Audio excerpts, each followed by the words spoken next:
Hello, everyone. My name is Catherine Lawless, Manager of Program Design at AVIXA, and welcome to COVID-19 Impacts to Pro AV Businesses, presented by Sean Wargo, Senior Director of Market Intelligence at AVIXA.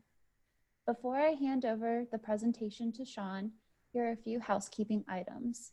First, for those viewing live, today's webinar does not qualify for an REU. Second, the webinar will be approximately 45 to 60 minutes, and all attendees will be placed on mute. If you have questions during the presentation, please enter them into the Q&A window so we can address them at the end of the webinar. To access the Q&A window, simply move your cursor to the bottom of your live stream video box to locate the Q&A icon and type away. Third, after this webinar, attendees will receive a follow-up email where you will find links to complimentary resources and access to the slide deck. Now, Sean, take it away. Thanks so much, Kate, and thanks so much to everybody for joining us today. Seeing a great turnout there. Really appreciate you taking the time out of your day to join us for this presentation. We're planning to share with you some of the results of research that started early on in the pandemic crisis when most countries were going into lockdown mode.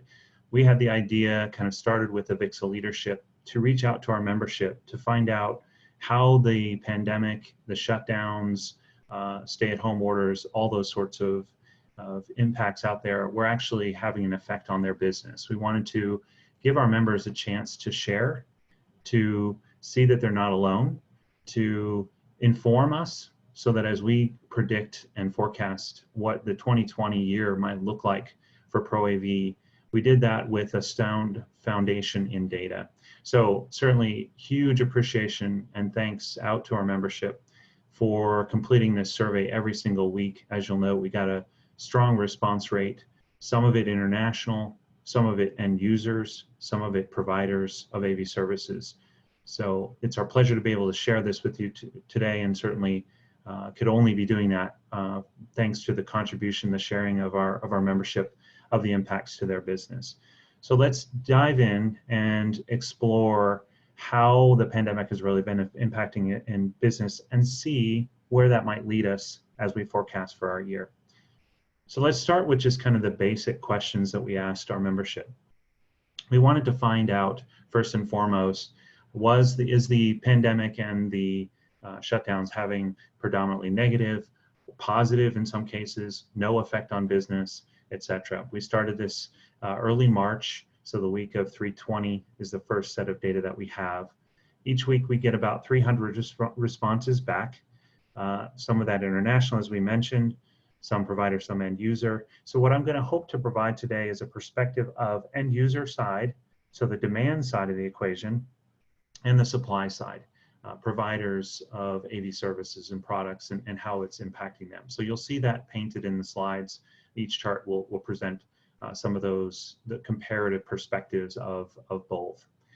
As you can see from the data, so if we focus first on the red here, the raspberry color, we obviously saw the most pronounced negative impacts early on. Week 320, 327 for end users, 83%, 80%-ish were telling us that the predominant impacts were negative. Providers, similar story. It perhaps peaked a little bit later, maybe early April. That kind of shows us how that repressed demand or impacts to demand side then trickles into the provider space as well. The good news is things have certainly improved since then. In our most recent week, last week, we have data coming to us now for the current week, but we're seeing that kind of decline in that negative impact. Still, 2/3, 66% of providers, more than half, 57% of end users. So we're still in this story where we're talking about predominantly negative impacts. That makes sense. Most economies are just emerging from the crisis, starting to reopen their economies, albeit in restricted ways. So that means that we're still going to be in that state for quite some time, and we'll monitor the inflection point.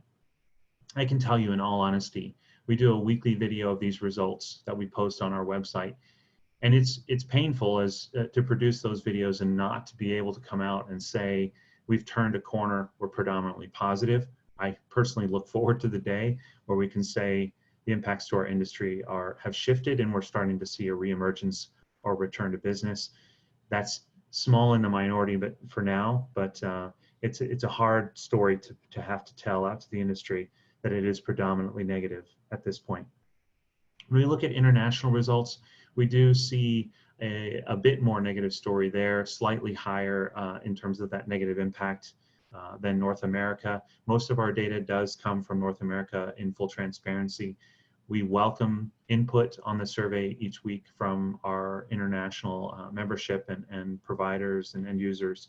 Certainly feel free to do that because we're hoping to tell that story more, but for now what we're seeing is that the story is slightly more negative there. Live events too, this is not a surprise to anyone. As a part of our industry, events are shut down globally, both personally our own events that AVIXA puts on and events that we would enjoy being a part of are all shut down, and as a result, live events is at nearly 100% negative impact with those events being shut down, those businesses largely at a standstill. There are only 2 weeks where that hasn't been at 100%, and it's really kind of bounced around, and honestly, it's margin of error where it's still high 90% negatively impact. So let's start with the end user side of the data, and I'm going to build this slide to tell you the story of kind of the way we see this translating into negative impacts to our industry as well. So the first thing that you're seeing on the slide now is delaying of orders. And this is where end user companies, mostly higher ed is what we're seeing in our panel, are telling us that they're putting a delay on orders that are coming through to them. Peaked at about 40% in week 327. It's kind of held around the 30 to 33% mark. Was a little lower in week 529. Some of this is bouncing around because impacts are not even. Projects that may have been scheduled for a certain time frame have to be put off. So we know that the distribution of projects is not necessarily even either, and the need to place an order is not necessarily even. From there, of course, that translates into canceled projects. So as we're talking about, they may delay orders direct from manufacturer, but most work with some providers, and so they're having to cancel projects as they go along. Week 327 was kind of the peak of those cancellations. 70% of our end users telling us they had to cancel projects at that point. That settled out at around the 50% mark. So we're continuing to see projects that as they're coming up in the calendar, they're continuing to be outright canceled. Last but not least is the hard reality of staffing reduction. And we'll see this perhaps even more pronounced on the provider side of the need to, as orders are delayed, projects are canceled, businesses are closed, companies are having to decide to, of course, reduce their staff. We reached a peak of around 28, 25% in kind of the middle weeks here, 417, 51, up to 33%, 522. So it's 18% as we go into 522. So we've sort of settled out in this middle range here, 15% or so of companies having to reduce staff. So let's look at then the impacts to our provider base and how that's impacting their business, the business of supplying services and solutions out to the marketplace.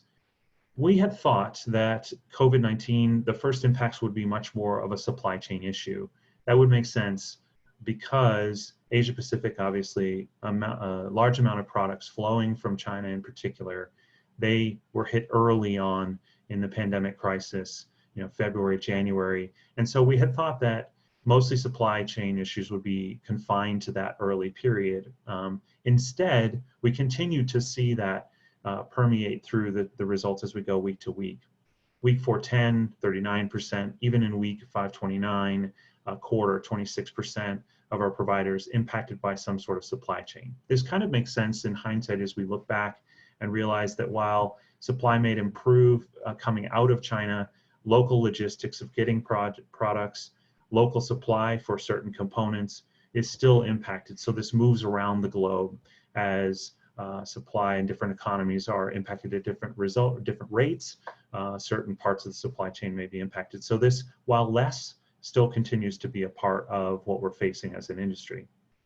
Canceled projects would be would be intuitive. As end users start to cancel their own projects, this would flow through to providers who then have to put off work, are being told that they need to put off work while they wait for reopen, while they wait for economies to improve, businesses to improve. A lot of that happened early on as well. 4/3, the week of 4/3, half of our providers were saying they were seeing canceled projects, but that has persisted. Week 5/29, we're at 26%. Similarly, sales would be impacted, so this is pipeline impacts. So projects that were on calendar starting to get canceled, and then of course the pipeline of new projects slowing down. And that's certainly near the majority for most of the weeks here. Even in week 5/29, we still have 40% of our providers saying, yeah, the pipeline's been slow, it has been slow, and it continues to be slow. That then results in revenue declines for those businesses. So the teal bar here shows us that half of our providers in any given week, when they look at the past 7 days, are seeing a decline in revenues. And this is where it starts to get very real for us as an industry. As we look at forecasts for how big is ProAV going to be in this year, when we see this persistent revenue decline, we start to realize there's a sizable contraction going on in our space. And you'll see more of that data and outlook from us as we go forward over the next couple weeks. But even in week 5/29, with 43% of our providers telling us they're seeing revenue declines, that tells us there's still a lot of impacts going on. And that then, of course, leads to the next issue of staffing reductions. So the purplish bar here, as it populated in, you can see some peaks around week 4/10, 29% of our providers saying they had to reduce staff in form of either layoffs or furloughs at this point. Even in the most recent week, 15%, so it had declined a little bit. And I think, as you'll see from our data, as outlook starts to become more predictable, when we start to see economies saying, we expect to open by X date or X month, along certain phased openings, companies start to better understand when it's more likely for them to return to work, and so therefore when staffing will be most needed. So we went through a slumping period, but we're starting to see an increased percentage of companies telling us we're having to take some staffing reductions. As we'll see, the amount of that and the characteristic of that is what starts to become a bit of a stark story, a very pressing and real story for us, a negative story for the industry. So in terms of actual revenue declines, the reddish line that you're seeing at the bottom of the graph here, in any given week, it started, -10, dropped down to full -28% loss of revenue from one week to the next in that kind of early May period, even in the most recent week at -16%. So it starts to tell you that this period, Q2, certainly looks to be a declined period in terms of revenue, and that will determine our outcome for the year. Obviously, eyes are forward a little bit in terms of recovery. Q3, there's some optimism about Q3 being a return, but we'll see as we go forward with this data. What that's meant is companies have reduced their staff by between 5 to 9% over any given week. Peak late April, about a 9%. We've stayed around 5%. The most recent week that I'm seeing of data coming in now is suggesting it's still right around that, maybe a little bit lower. What we added at one point in our research is to better understand, okay, among the staffing reduction that we're seeing, how much of that is permanent versus more temporary? There's been talk of, if it's more of a furlough, meaning we're pushing staff, we're telling staff that you'll be invited back to work at a certain point, that's good news for our industry, since there's expectation that we'll return to work, that projects will reopen, we'll need that staff again, and we'll start to bring them back in. We had seen around a 12 to 14% of the staffing reduction was of that more permanent nature, so a full layoff of the staff. That was consistent with some employment numbers we were seeing out there from particularly North America, US economy, that was saying about a quarter of staff reductions were looking like the more permanent layoff nature, about 3/4 were more temporary. So we're kind of staying in that ballpark. I am seeing the data tick upwards a little bit to where we're getting more close to that 75, maybe even lower percentage of that are just sort of a temporary kind of layoff. So we'll watch that. Our hope is that we recover from this, our providers are able to bring people back to work as projects come back online.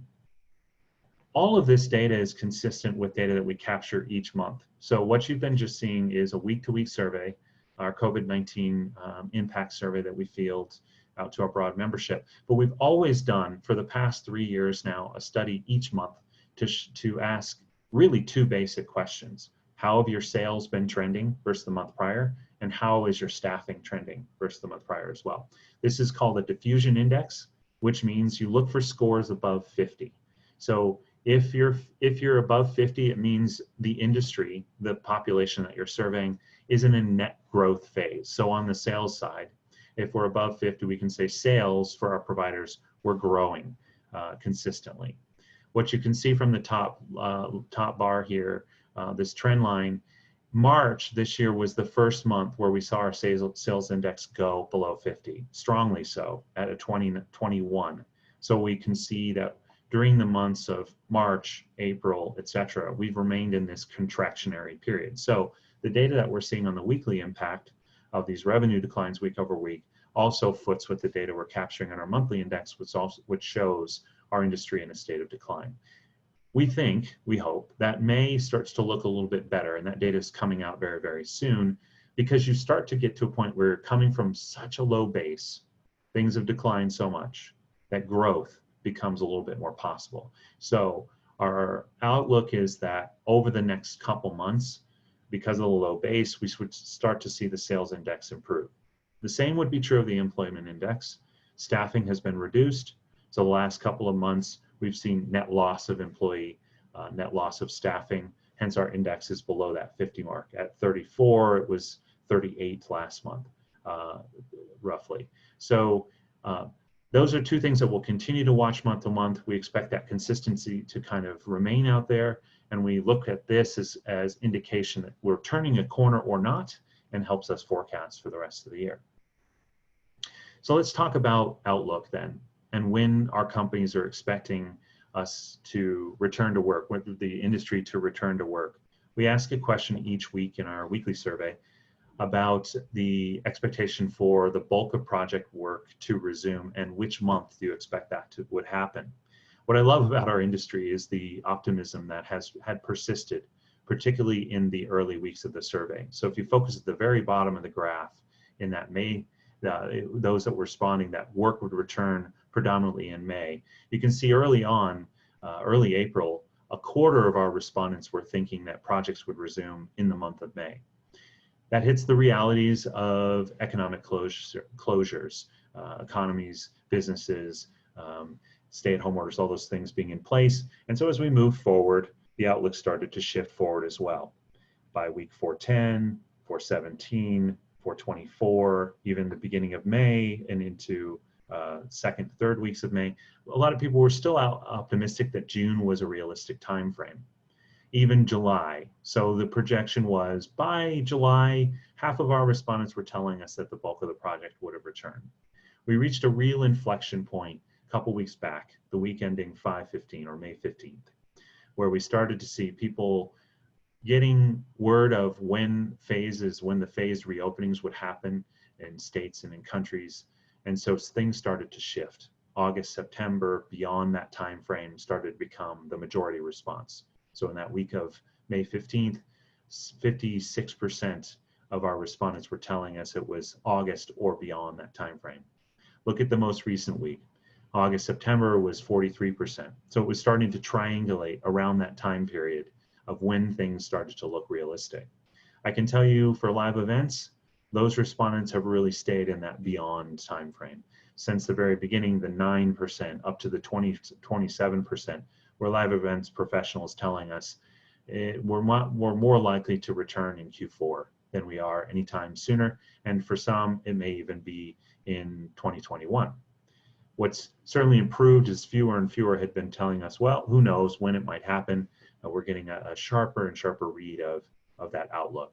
So I think where we are now is it does certainly look like most of our providers are telling us in that kind of August, September timeframe. As we get mid Q3, late Q3 is when projects really start to return in earnest. which gives us hope for outlook for our industry. Certainly, we would hope that our industry can start to look better as we exit Q2 and go into the latter half of the year.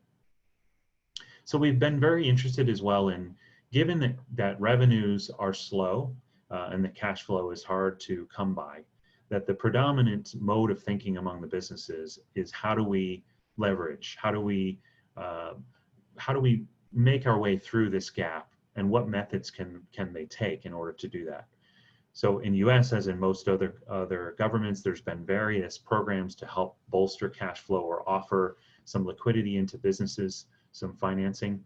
So you'll see in the red color here that about half of our providers are kind of taking action in the form of applying for largely government subsidized loans. That peaked in the latter part of April at about 57%, but is held pretty consistent as companies get through the application process and continue to try different methods, different sources for that kind of financing. Dipping into revenues is going to be an obvious choice for most that can. We would hope, as many businesses as would have cash flow available or reserves available, half of those respondents, let's say 40-ish%, were able to dip into the reserves and continue to do so. But of course, many have had to lay off staff or furlough staff. 43%, most recent week, 35%, so the range there, I think a peak value here, 43-44% in kind of our early surveys, but still many saying that if they hadn't already, they were going to. So this looks a little different than the percentage you saw in previous graphs of how many did it in the most recent week, how many did staffing reductions in the most recent week. Still about a third of our respondents or provider respondents are telling us that's an action that they will take or will have to take at some point. What stayed fairly consistent at around 40%, and especially over the last couple weeks, is reducing salaries. It's that other part of the triangle here of, we reduce staff, we cut costs. One action taken is to cut salaries. You're hearing some stories of that, especially at the executive level, reducing salaries in order to help provide some solvency and bridge this gap of low cash flow period. So that stays at around a 40%. 14% in the most recent week say they just don't know, and that's gotten a little bit better too. It was high of 22 at the beginning, and more companies, as this becomes a little bit more stabilized or predictable, we have fewer and fewer companies telling us they don't know. In terms of project precautions, another area of interest for us has been, when you do send people into the field, what are you doing different about the project work, about the how you handle your staff and what they're doing on premise? Some of this makes sense. Many countries are providing the guidelines of wearing face masks. So 3/4 of our providers are telling us that their staff, when on premise, are wearing face masks. 44% are doing some additional cleaning of the site. Some are reducing their staff. Some are screening their staff for symptoms, about 30% or so. Working off hours, extending hours for project completion. All these are techniques that our companies are having to do. One thing that's being discussed, and we're trying to capture some data on in our monthly index, we should have data on this in the coming weeks, is as a result of taking these precautions, any one of these is costs that are being incurred by a provider. And so there is speculation or question around, will that change the rates that providers will charge back out to the marketplace, to their end user clients?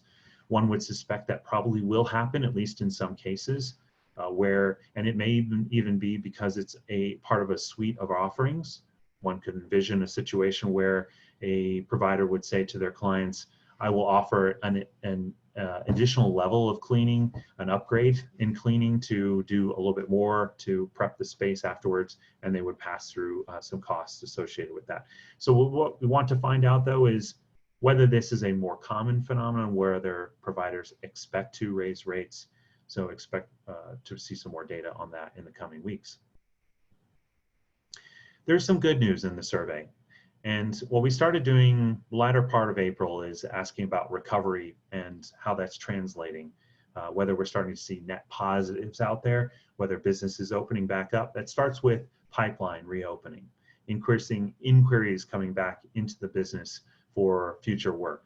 Some of this may be in the form of consulting. We're hearing some significant interest on the part of end users to bring in an AV solutions provider, an integrator, to help consult around how to redesign space in light of safety guidelines, restrictions, more work from home, more remote employees, that kind of thing.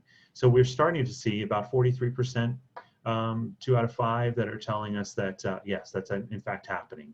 We're getting some increasing inquiries into our business. A similar percent are actually seeing projects resume.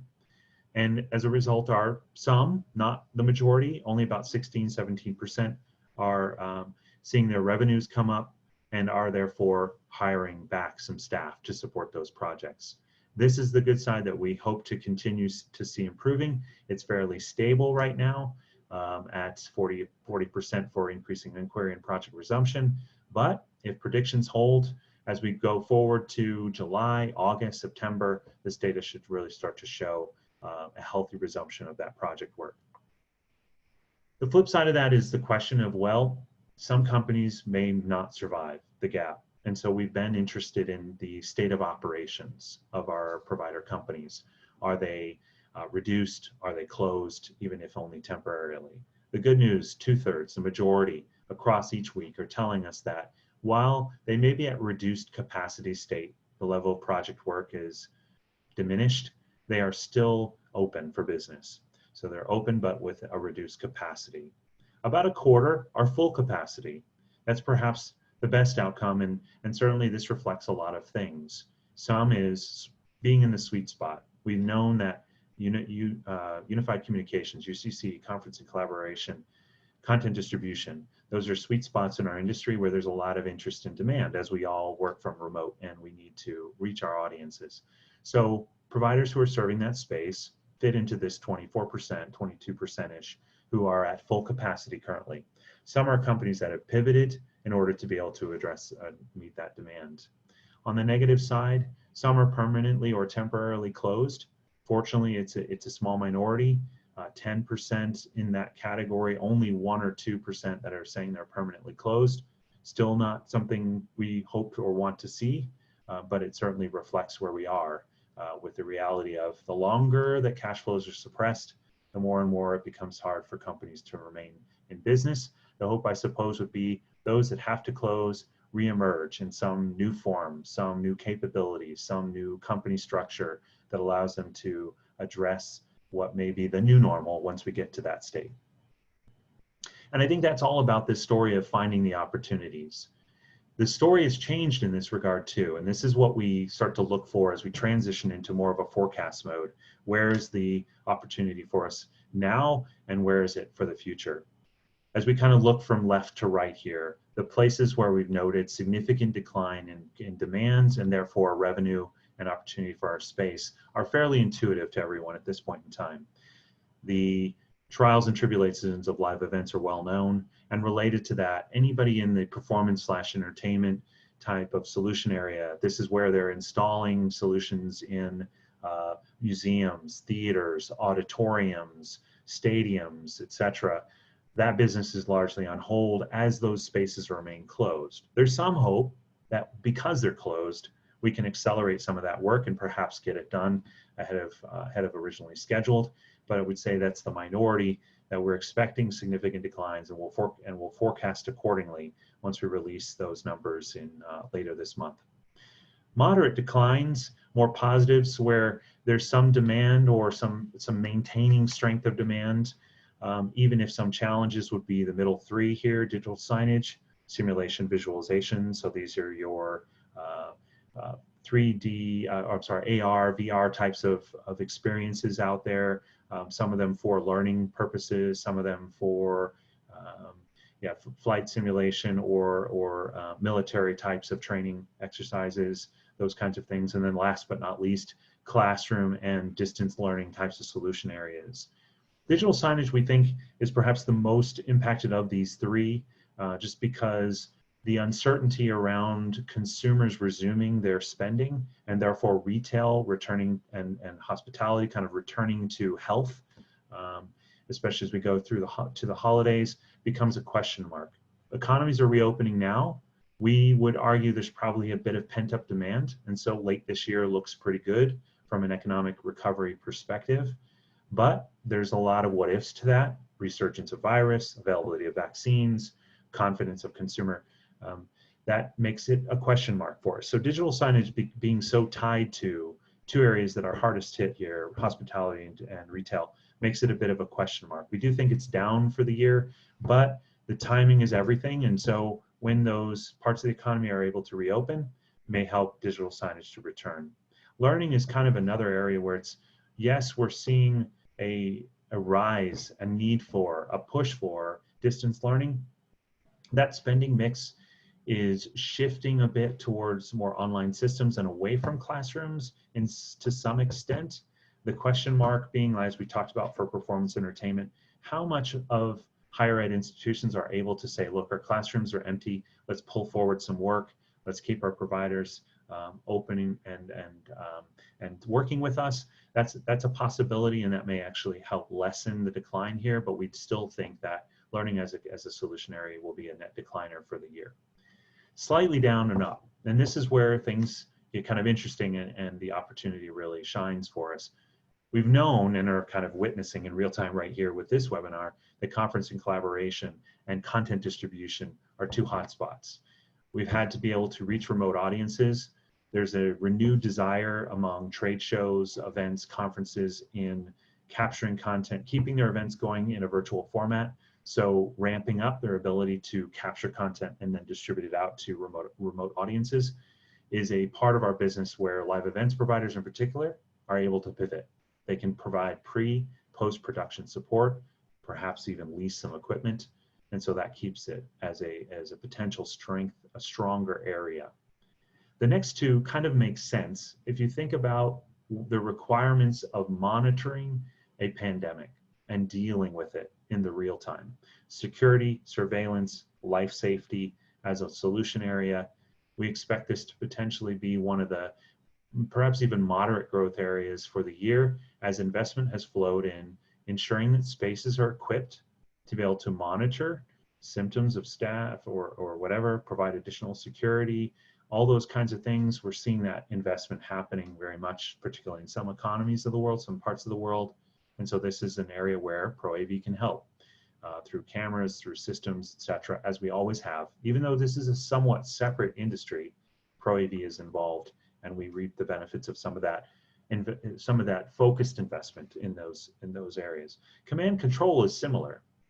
As we're trying to monitor and have multiple data streams coming in, we've needed command control systems to be able to aggregate, visualize, work with, and interpret multiple signals coming in. And so our industry is in a strong position right now as an area to help build out those command control operations. A lot of this work too is long range projects for government, military, etc. And so they may have started 3 years ago, and those are projects that kind of hold, and in some cases may even get accelerated as organizations, as governments try to make sure they're well equipped to monitor. So I've watched of these four. I think that one, to me, we're forecasting potentially some slightly up revenues for this year that may tail a little bit faster as we go into 2021, but is something to watch as an industry. All of this kind of gets to what we had been forecasting as an industry. So I have to remember this. Some of it may hold. This is a forecast that we actually had put out in 2019, a 4-year forecast for ProAV globally. So we had originally said 2019, a $247 billion industry, growing at 5.7 compound annual growth rate to $325 billion by 2024. What you might see is actually the outer years of this forecast can still kind of hold because you see things shifting around. Nobody's pretending that 2020 is going to be a gangbuster year. And even 2021 is recovery and not necessarily full recovery back to where we were.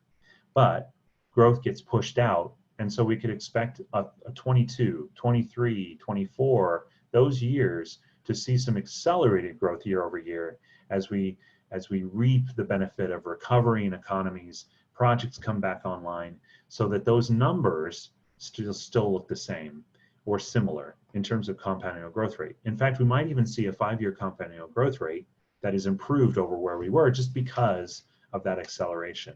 The reality is everyone had been forecasting a recession of some kind in 2020, this year. What it was going to be a result of, how, why, all those sorts of things, the timing of it was not known. We found the answer. This pandemic has brought about what we were all fearing, and has, of course, is much worse than many would have predicted. But that was kind of built into most models. So by these outer years of forecasting, as we get to kind of mid-decade, we're expecting a more robust period anyway. And so I think some of that may hold. A lot of this will be based upon predictions for gross domestic product, GDP. There's an organization, International Monetary Fund, IMF. Their current prediction was globally, GDP would contract about 3% in 2020. We'd always said that Pro-AV, as a part of almost every industry we serve, whether it's hospitality, education, corporate, government, etc. Therefore, we as an industry tended to look pretty much like GDP. So given that, you would expect our industry to be facing some similar declines, 3% or more in 2020. We're leaning towards the or more just because of the nature of the hit to our industry. As we just talked about, live events at a standstill, performance entertainment, the bellwethers of our industry, being able to outfit spaces for engagement of audiences is at a standstill. And so we predict we're probably a little worse off than GDP in terms of a global perspective. What happens regionally will further shape that. The US, the current forecast around GDP is a 6% contraction this year, return to growth 5% in 2021, so a pretty healthy recovery for the US and Americas beyond the growth rates that we were in before of, say, a 3 to 4%. Europe, harder hit, a 7% decline in gross domestic product forecasted for 2020. Mideast is a little bit forecast to be a little bit stronger, only a 3%. 2021 shows 4% across all those areas. So a return to growth as we go into 2021, and therefore good for our industry as well. APAC is the most controversial, and that largely comes from disagreement around what is the hit to the Chinese economy. Is it flat? Is it slightly down? Is it slightly up? Some were forecasting less than a 1% contraction for APAC, and then having a surge in 2021 as demand globally increases and therefore China's economy heats back up, and the rest of APAC as well. But I'd say stay tuned on that. I think right now, the consensus we're seeing across more economic forecasters is to a little bit more of a decline in APAC than this 1%ish, maybe more like a 2 to 3. So that certainly has impacts on us as an industry too, and we'll continue to watch that as we go forward. The other question to this is, what holds about our industry? So the things we had always said about our space is that we benefited from 3 primary things. We had strength because we were based upon a strong global economy. We were part of every underlying component. We played a role in bringing about those experiences across all the various verticals and industries out there. GDP was growing, and so therefore we were growing too. And our growth rate was actually, we exceeded GDP over the last few years. We're almost double the rate of gross domestic product growth on a global basis. So we were strong as an industry, and that came from this diversity of opportunity, as we just talked about. Some of that's vertical markets and industries where we can offer solutions, a variety of solutions to be able to offer, from live events to command and control, learning, all those things that you saw in previous slides, visualization, simulation, all that being a part of the fabric of what we can bring, the solution palette that we can bring. And then of course, geographically, more and more of our provider firms were serving across regions, countries, etc., and benefiting from opportunities as they come across the globe. But fundamental to all of it was this emphasis of and focus on an experience economy. And one could say that still holds. While we're staying at home right now and the experience is much more one user at a time with a screen, we're still thinking about ways of making that exceptional, and our industry can play a role in how we capture and optimize content, how we deliver content. So experience doesn't necessarily go away, even if it does change. And so our providers, our industry will be looking for ways to try to stay up with that experience and find new ways of enhancing with technology as we go forward. In the end, timing is everything in this, and I think that's what everyone is saying is what you think and what you're seeing as far as expectation around when do things reopen shapes the outcome for our industry. So is it late Q2? Is it Q3 or beyond into the next year, based upon your kind of expectation around consumer resilience, availability of vaccines to bolster the confidence, all those kinds of things make a huge difference. And the risk that economies and individuals are willing to take as they reemerge from lockdown situation. That's the hard part about forecasting in this space, is it really requires a lot of assumptions about the timing of things. And that's what you'll see from us as we go forward in the coming months. I wanted to do a little plug just really briefly about what's coming up. Think of what you just saw as part one of a two-part series. So this was a sharing of our results from our weekly survey, where we've been capturing that sentiment since the beginning since early on in the pandemic crisis. Phase two, or part two of this, comes up in a couple weeks. June 17th, I will be coming back online with you guys to share some of the latest of our forecast. So all the things that I just teased out with you about GDP, gross domestic product expectation, areas of opportunity, all of that we're going to put some hard numbers around. So join us then. It's June 17th at 2 p.m. Eastern Standard Time. We welcome you and encourage you to register for InfoComm Connected to participate in that and other sessions that will talk about the current and future state of Pro AV. And hopefully it'll be great dialogue and some sharing from experts about different perspectives, particularly as each of you look at how can you diversify your business, how can you fortify against the slump that we're in right now, and use this period to reimagine yourselves as companies. So with that, I'm going to turn it over to questions now. Give me a moment while I adjust. If you would like to go into the Q&A part of the interface of Zoom, feel free to type in what you'd like to ask. Otherwise, I'm just going to go right down through. So I'm seeing a question about the availability of these results, the weekly questionnaires. There's a couple ways to do that. Certainly, we'll have some information for you to get this particular deck. If you'd like to download the deck, we'll have some information available for you to get these slides. If you also go to avixa.org, we have a section called articles, and in that you're going to see a posting each week of both an article and often a video link from me that kind of highlights what's been going on, how things have changed in our results from week to week. Next question is, do you have data on type of quality of staff reduced, field office managerial or technical staff? Currently, we don't. We don't actually have a breakdown of which type is it.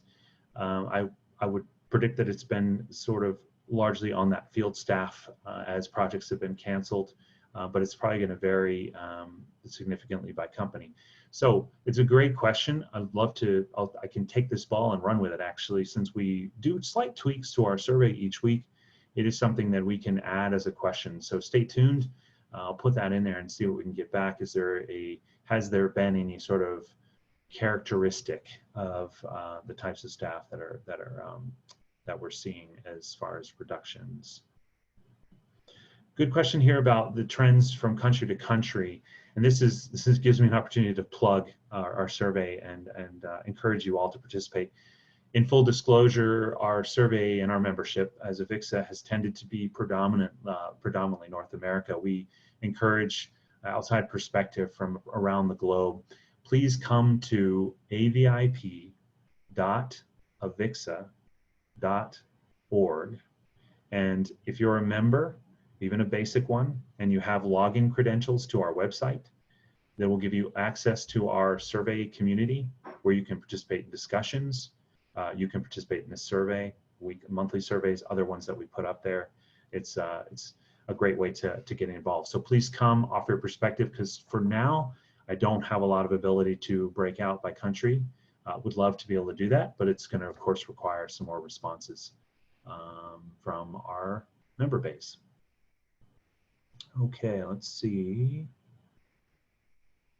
Just answered the question. There was one about online webinars available for Infocom workshops and presentations. I would say stay tuned to the Infocom Connected. Go to that website to learn more about the various content offerings there.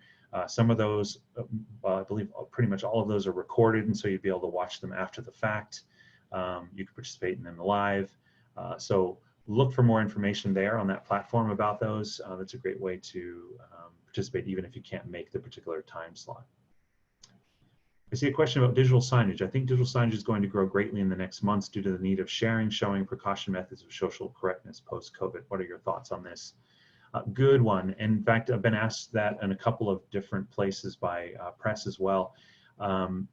We are seeing that as a bridge opportunity. So yes, there's need for, you're seeing it roadside, you're seeing it on buildings, you're seeing signs pop up where, you know, people are saying stay safe, or here are the precautions you need to take when you come into our business.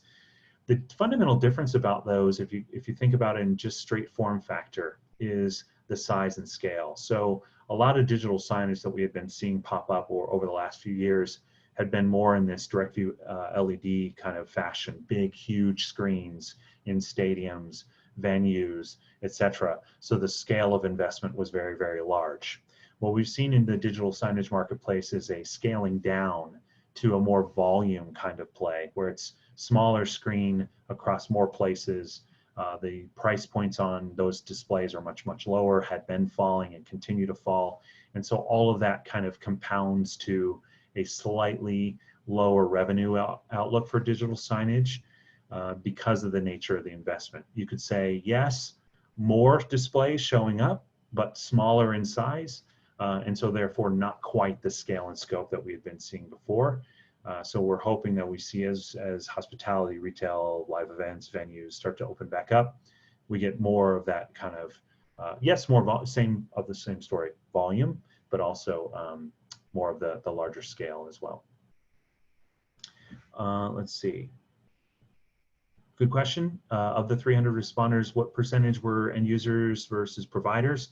Tends to be about 2/3 provider, 1/3 end user. So let's say 80-ish.